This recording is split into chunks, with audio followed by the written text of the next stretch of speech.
आज BRS नंतर MRS पक्ष स्थापन झाल्यानंतर एक फार मोठी टीम महाराष्ट्रात आदरणीय एकनाथरावजी शिंदे यांचं व्यक्तिमत्व बघितल्यानंतर परवा मी सोलापूरमधलं स्टेटमेंट ऐकलं की महाराष्ट्राच्या तिजोरीवर शेतकऱ्याचा प्रथमाधिकार आहे आणि संबंध महाराष्ट्रातल्या तमाम बळीराजाला एक फार मोठा दिलासा झाला।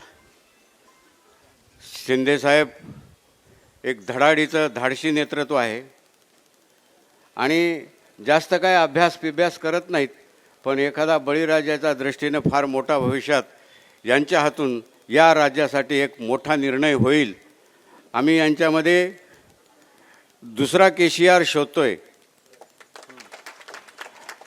महाराष्ट्रातल्या बळीराजाला आणि महाराष्ट्राला फार मोठी या धाडशी नेतृत्वाची आणि तडकाफडकी निर्णय घेण्याची जे काही यांच्यामध्ये व्यक्तिमत्व आहे, निश्चितपणे आम्ही आजच्या या ऐतिहासिक दिनी मी साहेबांनाही विनंती करतो की साहेब, आम्हाला एक दिवस महाराष्ट्राच्या अधिवेशनासाठी द्या।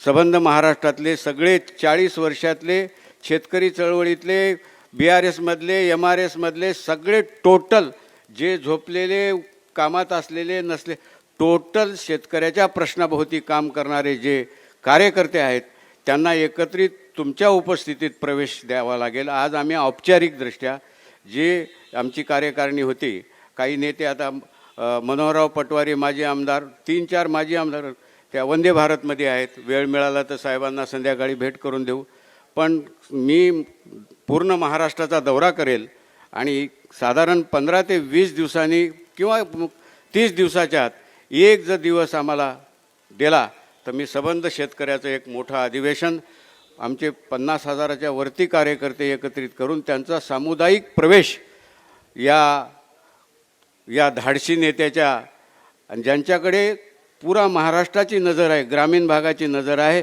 या नेत्याच्या नेतृत्वात एक नवा इतिहास होईल।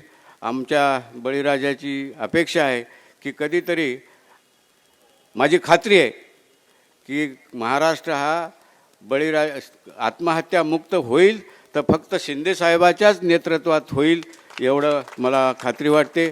मी आपल्या सगळ्यांचं स्वागत करतो। आता साहेबांनाही म्हणतो की साहेब खूप मोठी उडी आहे आम्ही आणि तुम्ही दिलदार आहात सर्व अर्थाने। आमचं आता डावे उजवे सगळे बघितले, पण या महाराष्ट्राचं नक्की भवितव्य नक्की चांगलं आहे तुमच्या नेतृत्वात, हे आम्हाला दिसलं, जाणवलं आणि म्हणूनच आम्ही हा ऐतिहासिक निर्णय पूर्ण चळवळीने आपल्या नेतृत्वात काम करण्याचा यापुढे घेतलेला आहे। मी आपला आभार मानतो। आपली सगळ्यावर अनेक कार्यकर्ते सांगतात किंवा मोठा दानशूर, दिलदार, धाडशी आणि कार्यकर्त्याला जपणारा नेता आहे अशी आपली ख्याती आहे। बस इतकंच बोलतो, थांबतो। आपल्या सगळ्यांचा आशीर्वाद घेतो। काय तुमच्या जन्मभूमीतून कोणतरी एक पुष्पगुच्छ बस म्हणजे साताऱ्यात मानेस चालतो, इथंच थांबतो। आपला आशीर्वाद घेतो।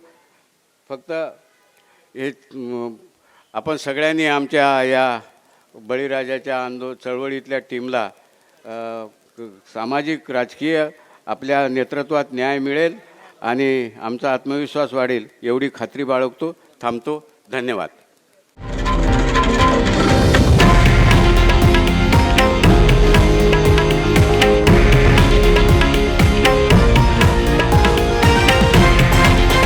हे आहे देशातील नंबर 1 न्यूज नेटवर्क आणि आपण पाहत आहात TV9 मराठी, एकमेव।